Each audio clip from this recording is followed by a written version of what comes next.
hello, hi, my virtual friend. What's happening? What's going on? Welcome, happy Sunday, in hopes that you squeezed more out of your day than the day squeezed out of you. My name is Sean Zimi, and I welcome you to this live. If you're joining me live, would love to know where you're tuning in from.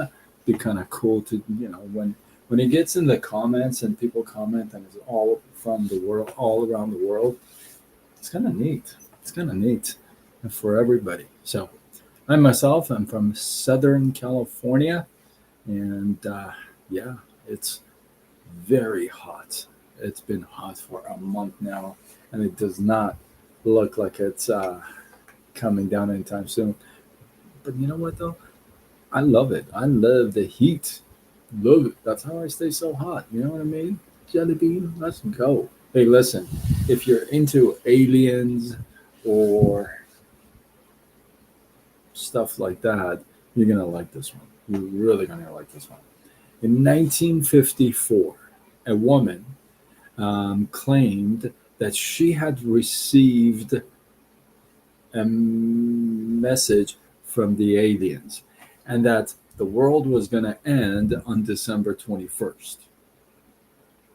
And you're probably going to say, well, I'm sure a bunch of people laughed and said, whatever. No, actually, a lot of people believed her. In fact, they believed her to a point where they said, okay, December 31st, no problemo. Um, um, they sold their stuff, they quit their jobs, you know what I mean? And they gathered all around one spot on December 21st because they believed that this one woman had said that the aliens are going to come and only take away the believers and save them. And yeah, so a bunch of people sold their stuff, quit their jobs, and went to this place on December 21st, thinking, well, they're going to get saved while everybody else, the world, is going to end. Well, midnight came about, and you may be surprised by this, but yeah, no aliens came to save anybody. In fact, nothing really happened. It was just the next day, and the world didn't end. Okay, you probably think, okay, yeah, well, they're done. They're gonna pack up and go home, or they're gonna just like start yelling at this woman and say, "Hey, what the heck is wrong with you? I thought you said the aliens are gonna come." Well, none of that stuff happened. They actually celebrated. This is a very powerful point. Not only they celebrated, they became more convinced.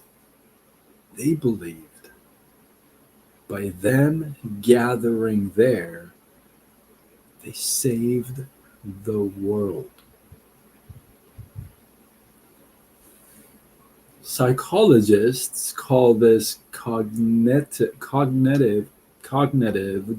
dissonance. You may have heard it before. This is when admitting we were wrong becomes too painful that we change the story instead. See, instead of saying we were wrong, there is no such thing, and end of the world is not going to happen December 21st. Aliens are not going to come and save the believers. Instead of saying that, what do? You change the story to we saved the world. Now, you may say, okay, well, that's aliens and stuff like that. Doesn't apply to me, my real world. Well, let me give you a couple of examples. For those of you who are parents, right, you yell and scream at your kids, and instead of saying, hey, listen, hey, buddy, I'm sorry, I lost my temper, you say what? You need a tough love. call it tough love. Right? You hurt your partner instead of saying, "Hey, listen, I was rude. I apologize." You say what? She overreacted first. It was her first. It was him. Right? Hey, you stop going to the gym instead of saying, "Hey, I I just quit. I'm not going to the gym." You say, "What? I'm just so busy these days." See, the truth is so painful that we rewrite the story. I'm asking you to catch yourself because these happen a lot. They happen a lot. Instead of you saying, "I had no choice," um, pause. I know you want to be the hero. I had no choice. It wasn't my fault, right? I want you to hit pause for a second. You don't have to admit this out loud. This has to be done to you, for you. Is that really the case? You had no choice, or you had no desire? See, a lot of times we mix the two.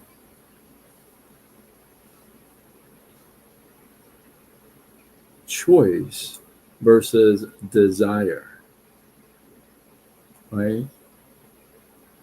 And that's a big deal because you can turn around all day and say, "Well, I had no choice. I just this. I had this." Now that would be a choice, or you just didn't want to. Let's just call it what it is. Maybe you didn't have energy. Maybe you were tired, or you were bored, or you're just demotivated, uninspired. Is that a word? Uninspired, uninspired. Why wouldn't that be uninspired? I don't know. For those of you word gurus, correct me in the comments. Let's go. So, hey, Ghost Sniper 66 on YouTube says hello. What's up? For those of you watching on different platforms, Facebook, Instagram, TikTok, YouTube, consider subscribing, following, getting connected. Let's go. And I definitely follow back and say, "What's up?" Deleste Chain. Did I ruin your name? How are you? How are you? Good to see you. So yeah, consider following, connecting. I go all across all platforms. I go with Side Gig Sean. If you feel like, hey, you got some value from this, you think somebody else would, then tag them. Let's go. Thank you for the follow, Deleste. Yay! And I'll message you right after and say what's going on. How are you? And yeah, tag them here. Let's go. And with that, I am Sean Azimi. I'm somebody who helps folks make some extra money using the online space. If you like that idea, you don't know where to start, you've done it before, you sucked, you just anything, go to sidegigshawn.com and let's see if I can help you out. From Philippines, I love it. Welcome, welcome. I'll message you after. And with that, I'm signing off until tomorrow when we do it all over again. Much love.